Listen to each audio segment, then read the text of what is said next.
Buket maslačaka.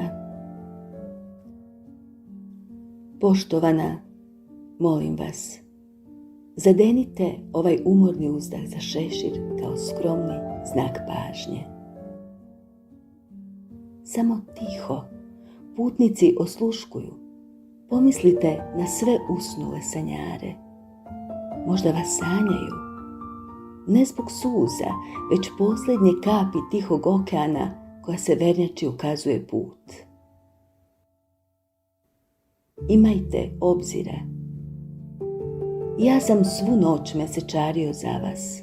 Zato izvolite buket maslačaka neprespavanih noći. Dugo vas tražim po obalama zima. Sigurno ste već promrsli u čekaonici pogrešnog stoleća. Zato ispijmo jedan poljubac na iskap i pijani pozdravimo. Kondukter, molim jednu kartu. Kad poleće moj voz u 2 suprotna pravca?